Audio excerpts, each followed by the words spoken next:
পুলিশকে নিরস্ত্র করার প্রস্তাব রয়েছে। এটি তো একটা ভয়ঙ্কর একটি কনসেপ্ট। পুলিশের হাতে অস্ত্র থাকবে না, সেই পুলিশ আসলে কি কাজে লাগবে? একটি প্রশ্ন জানাম নাজমুল হাসান কলিমুল্লাহ। আর একটা আমি দেখলাম, এটা সুমি খানকে প্রশ্নটি রাখছি, সেটি হচ্ছে যে পাকিস্তানের প্রধানমন্ত্রী শাহবাজ শরীফ তিনি বলছেন যে ভারত পাকিস্তানের যে যুদ্ধ, সেই যুদ্ধ তারা ৭১-এর প্রতিশোধ নিয়েছে।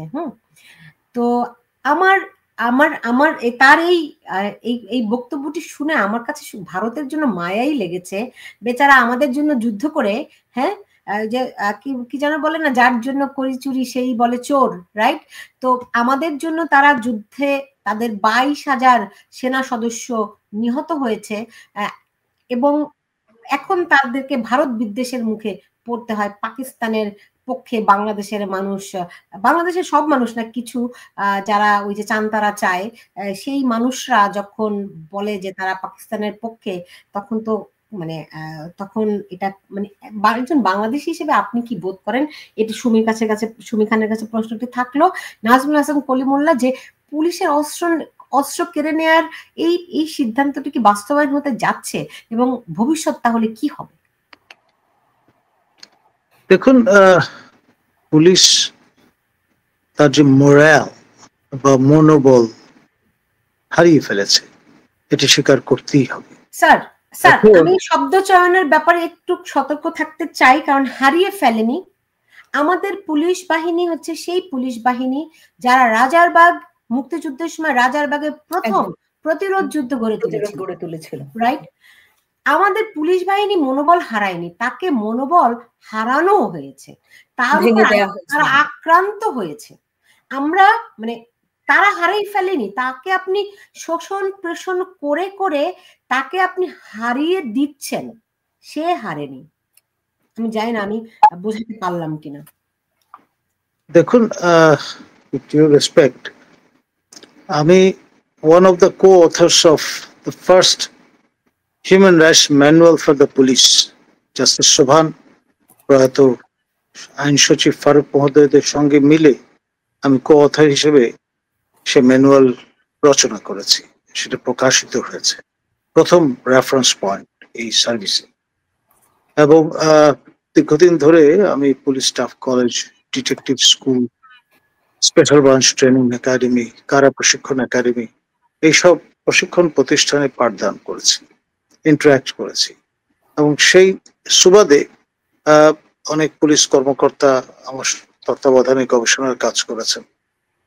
সেই নিরিখে আমি বলবো যে অগাস্ট এবং জুলাই এই সময়টায় যেই অবস্থায় নিপতিত হয়েছে পুলিশ বাহিনী, আপনার অনেকে জ্বলন্ত অঙ্গার হয়েছেন, আপনার অন্তঃসত্ত্বা নারী পুলিশকে মেরে ফেলা হয়েছে, কাকুতি মিনতি করা সত্ত্বেও, এই তথ্য রিভিল করার পরেও কোন রকমের মার্সি করা হয়নি। সেই দৃষ্টিকোণ থেকে আমি বলেছি পুলিশের মোরাল আপনার ভেঙে ফেলা হয়েছে, ভেঙে গেছে।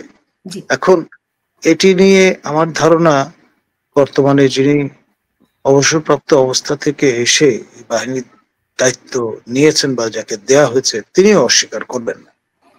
সত্যি কথা বলতে কি, এইরকম একটি পরিস্থিতিতে এই বাহিনীকে হয়তো বা নিরাপদ মনে করা হচ্ছে না। আর স্ট্যান্ডার্ড হিসেবে ব্রিটেনের যে কালচার, সেখানে পুলিশ বাহিনীর সবাইকে কনস্টেবল হিসেবে আখ্যায়িত করা হয়, এবং যিনি আইজিপির সমমর্যাদার দায়িত্বে আছেন তাকে চিফ কনস্টেবল বলা হয়। এবং তারা মূলত 9/11-এর আগে নিরস্ত্র অবস্থায় লাঠি নিয়েই চলাফেরা করতেন, লাঠি ছাড়া, হান্টার ছাড়াই চলাফেরা করতেন। সেই ট্র্যাডিশনটা এখানে আপনার রিফর্মের নামে হয়তো প্রযুক্ত করার চেষ্টা চলছে। এখন আমি তো বলেছি যে লম্বা সময় ধরে রিফর্ম কার্যকর করার একটা তাগাদা আন্তর্জাতিক সম্প্রদায়ের কাছ থেকে আছে, এবং 1/11-এর সময় যা কিছু ব্যর্থতা তা পুষিয়ে নেওয়ার একটা চেষ্টা থেকে লম্বা সময় ধরে অন্তর্বর্তী সরকার কিন্তু ক্ষমতায় থাকবে। নির্বাচনের কথা তারা বলেন, সেটা আর যাই হোক, আমার কাছে মনে হয় সেটি সাধারণ নির্বাচন বা সংসদ নির্বাচন নয়, এটি হয়তো গণভোট অথবা গণপরিষদের নির্বাচনের কথা তারা বলে থাকেন। তো ফলে সেটি হয়তো জুন মাসে তারা আস্তিন থেকে ঝেড়ে কেশে বের করে জানান দেবেন যে কোন ধরনের নির্বাচন হবে সেটি। তো যাই হোক, আপনার পরিষ্কার ভাবে যেটি বলা যায় সেটি হচ্ছে রিফর্ম এবং রিফর্ম শেষ বার ব্রত তারা রিফর্মের সর্বাত্মক চেষ্টাটি করবেন, সেটি সাস্টেইনেবল করবার চেষ্টা করবেন, তারা কার্যকর করার চেষ্টা করবেন। কোন অবস্থায় আমার ধারণা তারা বিএনপির ডাকে সাড়া দেবেন না। স্যার, সেই ক্ষেত্রে আমাদের সেনাবাহিনী কি ভূমিকা রাখতে পারে? ধরেন সেনাবাহিনীর কাজ দেশ রক্ষা, দেশের স্বাধীনতা সার্বভৌমত্ব রক্ষা করা, তাদের আর কোনো কাজ নেই। তাদের দেশের আইন শৃঙ্খলা রক্ষার দায়িত্ব তাদের না, সরকারের নিরাপত্তা দেওয়ার দায়িত্ব তাদের না। তাদের দায়িত্ব ওয়ান অ্যান্ড অনলি দেশের স্বাধীনতা সার্বভৌমত্ব।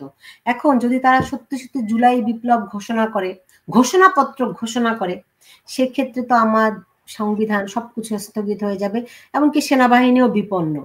সেই ক্ষেত্রে কি তারা এখানে কোনো দেশের স্বাধীনতা সার্বভৌমত্বের জন্য কোনো ভূমিকা রাখবে বলে আপনার মনে হয়?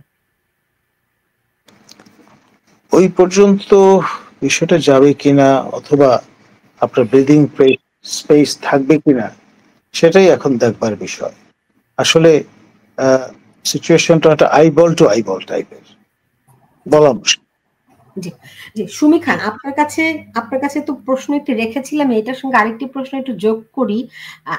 আপনি বাংলাদেশে একদম সর্বশেষ পরিস্থিতি সম্পর্কে একেবারে চাক্ষুষ ওয়াকিবহাল। আপনি এই আওয়ামী লীগ সরকারের পতন আপনি দেখেছেন, এরপরে জঙ্গিপনা কিভাবে দেখেছেন, তারও আগে আপনি সেই সাংবাদিক, আপনি আমাকে বলছিলেন আমি সাহসী সাংবাদিক, কিন্তু আপনি দুর্ধর্ষ সাংবাদিক। আপনি হচ্ছেন গিয়ে আমেরিকা থেকে উইমেন ইন কারেজ অ্যাওয়ার্ড পাওয়া সাংবাদিক, রাইট?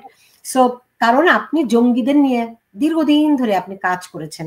আপনি ওই যে হুজি থেকে শুরু করে বাংলা ভাই অনেককে নিয়ে আপনি রিপোর্ট করেছেন। তো আপনারা যখন 5ই আগস্ট রাস্তায় মানুষ মেরে পা দিয়ে পা উপরে দিয়ে ঝুলিয়ে রাখা হলো, এইসব দৃশ্য আমরা দেখেছিলাম বাংলা ভাইয়ের আমলে।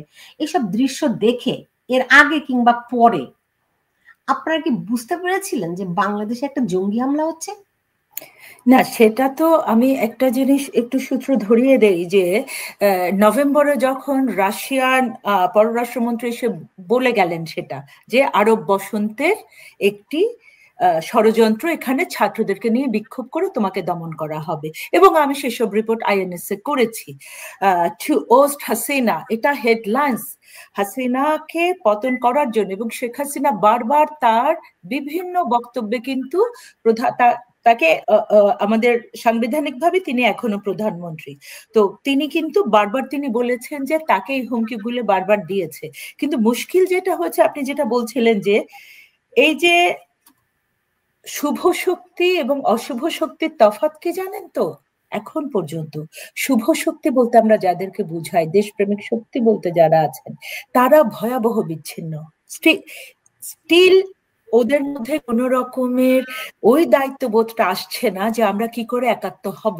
একটি নেতৃত্ব পাওয়া যাচ্ছে না, যে নেতৃত্বের মধ্যে দিয়ে কোথাও থেকে কোনোভাবে সারা পৃথিবী থেকে চেষ্টা করেও শেখ হাসিনা তিনি প্রবাসে থেকেও তাকে, আমি বলছি না পতন, পতন শব্দটা আমি কেন বলি না, পতন শব্দটা একটা আপেক্ষিক শব্দ, সেটাকে একটি মেটিকিউলাস প্ল্যান যখন একেবারে একটা, আপনি ভাবুন যে যেদিন বঙ্গবন্ধু 32 নম্বরে ইয়ে করা হলো এবং একই সঙ্গে প্রধান বিচারপতির বাসভবন, আপনার মনে আছে কিনা সেদিন লাইভে আমি নিজেও দেখছিলাম যে ওরা হাইকোর্টে ঢুকবে, কোনোভাবে একজন সেনা কর্মকর্তা ওদেরকে ঠেকাচ্ছে, ওরা বলছে কেন ঢুকতে দিচ্ছে না, ভিতরে আমরা ঢুকবো, ওখানে চিফ জাস্টিস আছেন, ওনাকে বের করে দেন।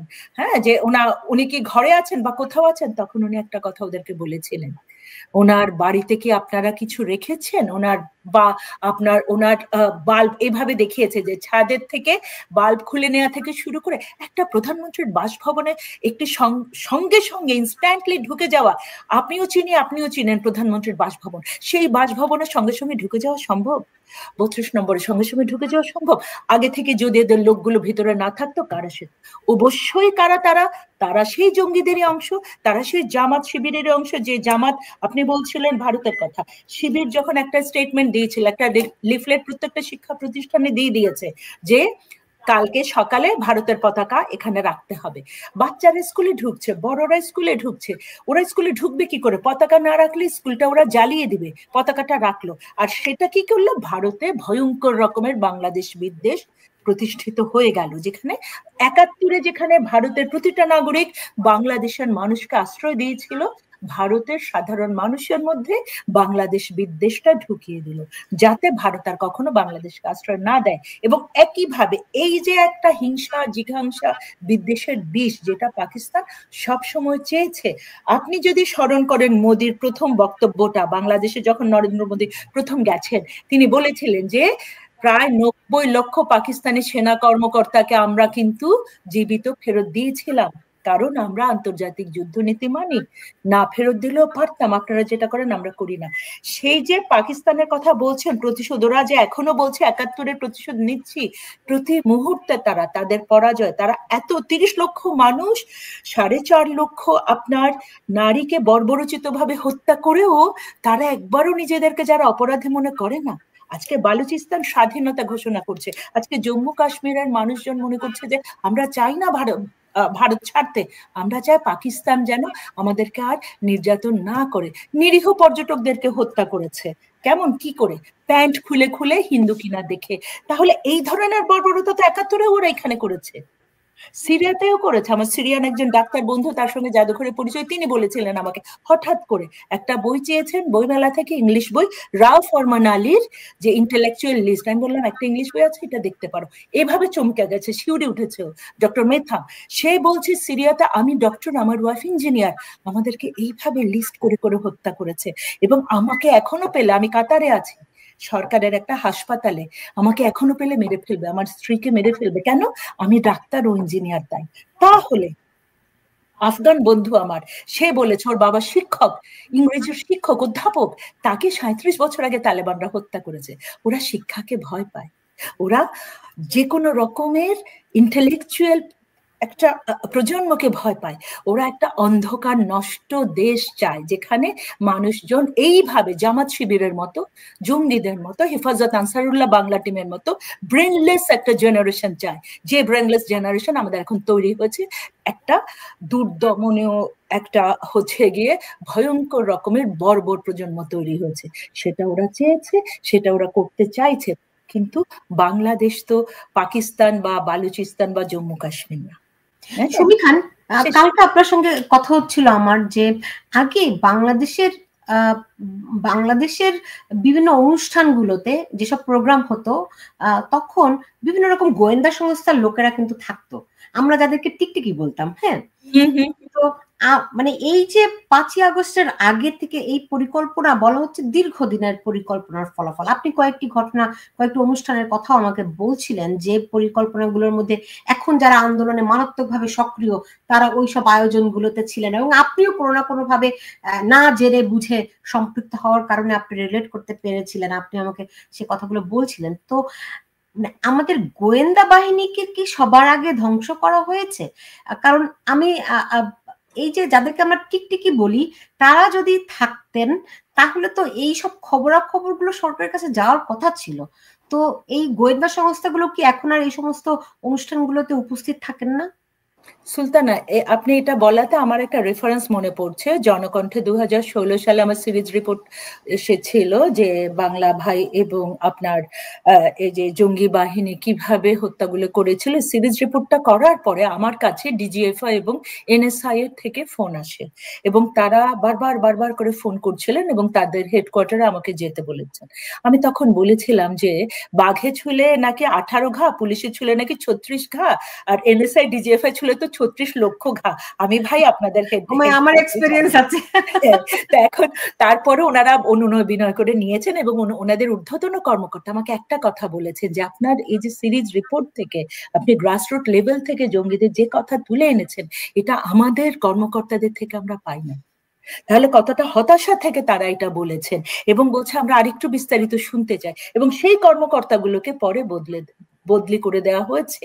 এই যে দীর্ঘদিন ধরে আমি যে রেফারেন্স যে তথ্যটা আপনাকে বলছিলাম, যে প্রথম আলো পর্যন্ত এই নিউজ করেছিল, মেজর জিয়ার ছবি চাপা হয়েছিল, হ্যাঁ, এবং আরো অনেকগুলো, ডেইলি স্টার, অনেকগুলো পত্রিকায়। তাহলে সেনাবাহিনীর যে কর্মকর্তারা জঙ্গিদের সাথে আজকে আরাকান বাহিনীকে একেবারে মানবিক করিডোর, হ্যাঁ, রোহিঙ্গা বলুন, উলফা বলুন, যতগুলো বিচ্ছিন্নতাবাদী সংগঠন আছে, তাদের আশ্রয় কি বাংলাদেশকে করে দেওয়ার চেষ্টা করা হয়নি? দশরা-কস্ত্র এনে উলফাকে দিয়ে ভারতে গিয়ে তোমরা হচ্ছে গিয়ে হামলা করো। একটা প্রতিবেশী, একটা মানচিত্র তো আমরা বদলাতে পারবো না। যে প্রতিবেশী দেশ ৭১ সালে ১ কোটি মানুষকে আশ্রয় দিয়েছিল, যে প্রতিবেশী দেশ 9 দিনের যুদ্ধে 9 দিন ওরা সরাসরি দায়িত্ব পালন করার পর, সরাসরি সম্মুখ যুদ্ধ করার পর আমরা স্বাধীন হয়েছিলাম 9 মাস শেষ 9 দিন, তাহলে তাদেরও অনেক ক্ষতি হয়েছে। রাশিয়ার যে হচ্ছে গিয়ে কর্মকর্তারা গ্রেনেড তুলতে গিয়ে তারা হচ্ছে গিয়ে মারা গিয়েছিলেন, মৃত্যুবরণ করেছিলেন, তাদেরকেও স্মরণ করি না আমরা। চট্টগ্রাম বন্দরে দীর্ঘদিন ধরে, এবং সেই জায়গাটা আমার এখানে মনে পড়ছে কালিমুল্লাহ স্যার বলাতে, সেই জায়গাটা আমরা ছোটকালে উন্মুক্ত ছিল, সি বিচে গেলে ওই জায়গাগুলো সবাইকে দেখতে দিত। নৌবাহিনী হঠাৎ করে সুরক্ষিত করে ওটাকে সরিয়ে ফেললো কেন? ইতিহাস মুছে দেওয়ার চেষ্টা করা হয়েছে বহুদিন থেকে, ৭৫ পরবর্তী সময় থেকে। সেই যে চাঁদ তারা পতাকা চাওয়া মানুষগুলো বিভিন্ন নীতি নির্ধারকের জায়গায় বসেছে, যে কারণে গোয়েন্দা বাহিনীগুলোতেও তারা বিভিন্ন সময় প্রভাব সৃষ্টির চেষ্টা করেছে এবং গোয়েন্দা তথ্য আড়াল করার চেষ্টা করেছে। যে কারণে এই যে বিভিন্ন মিটিংগুলি হলে কোথায় কি হচ্ছে, কি তথ্য কারা কি করছে, আমি সরি টু সে গত 15 বছরে সরকারের ঊর্ধ্বতন মহলে বলুন বা এই যে চেইন অফ কমান্ডের জায়গাটা খুবই শিথিল ছিল, যে কারণে তথ্যগুলো বিকৃত হয়েছে, গণমাধ্যমে বিকৃত হয়েছে, এবং যে কারণে ওরা যে সুগভীর পরিকল্পনাগুলো, ষড়যন্ত্রগুলো করতে চেয়েছিল। সাইবার, এখানে একটা জিনিস আপনারও বলতে, আপনিও জানেন যে জুনায়েদ আহমেদ পলক যে বলেছিলেন 2 লাখ নাকি উনি সাইবার যোদ্ধা তৈরি করেছে, যেখানে যখনই সচিবালয় যে কোনো মন্ত্রণালয়ে আমরা যেতাম, আমরা দেখেছি ওখানের প্রত্যেকটা মন্ত্রণালয়ে আপনার সাইবার সেকশন যেটা ছিল, ইভেন ইন্টেলিজেন্স ডিপার্টমেন্ট গুলোর সাইবার সেকশন গুলো তো এদের হাতে ছিল। এরা সবার আগে, পাকিস্তানের পরিকল্পনা ছিল সবার আগে এটা আপনার এখনো যে সাইবার অ্যাটাক ভারত করেছে পাকিস্তানে, ওরা সেই ইয়েটা এখনো ওরা এটা ওভারকাম করতে পারছে না পাকিস্তান, কারণ ওদের অনেক ক্ষতি। ভারত বুঝে ওদেরকে অ্যাটাকটা করেছে যাতে ওদের পরমাণু ক্ষেত্রে এবং সাইবার যে ওরা ইয়েটা করে, অ্যাটাক গুলো করে, ওটা যেন ওরা ভারতকে করতে না পারে। কিন্তু বাংলাদেশের যে সাইবার সিকিউরিটির জায়গাটা, এটা বহুদিন থেকে অরক্ষিত এবং সেটা খুব সুপরিকল্পিতভাবে পাকিস্তানপন্থীরা এবং জামাতপন্থীদের হাতের নিয়ন্ত্রণে চলে গিয়েছিল, যেটা কোটি কোটি টাকা খরচ করে জুনায়েদ আহমেদ পলক, দুঃখিত আমি তার নামটা এখানে উচ্চারণ করতে, এবং আরাফাত রহমান তথ্যমন্ত্রীর দায়িত্ব পাওয়ার পরও তারা বড় বড় বাণী টেলিভিশনে দিয়েছেন, বড় বড় কথা বলেছেন শুধু, কিন্তু তাদের দায়িত্ব থেকে তারা কখনোই ন্যূনতম চেষ্টা করেননি এই জায়গাগুলোকে একেবারে নিরাপদ কি করে করা যায় জানার পরও, বোঝার পরও। ইভেন আমি একজনের নাম করতে পারছি না, উনি আপনার লন্ডনে থেকে উনি এসেছিলেন জুনায়েদ আহমেদ পলকের সাথে দেখা করতে, যিনি সাইবার সিকিউরিটি সম্পর্কে অভিজ্ঞ। তাকে বহু কষ্টে তিনি সময় বের করার পরও তার যে পরিকল্পনাগুলো তিনি যে আশঙ্কা করেছিলেন যে সাইবার সিকিউরিটি দেবার জন্য, সেটা কিন্তু জুনায়েদ আহমেদ পলক অনুসরণ করেননি। এই যে এক একজনের দায়িত্ব দেওয়ার পরও, মাননীয় প্রধানমন্ত্রী শেখ হাসিনার জায়গা থেকে তিনি উজাড় করে দেবার পরও তারা তাদের দায়িত্ব পালনে সম্পূর্ণ ব্যর্থতা তারা দেখিয়েছেন, এবং সেটা ইচ্ছাকৃত হোক অথবা অনিচ্ছাকৃত হোক আমি জানি না, তবে তারা তাদের চেষ্টা সুরক্ষিত রাখেননি আমাদের দেশ এবং গোয়েন্দা সংস্থাকে।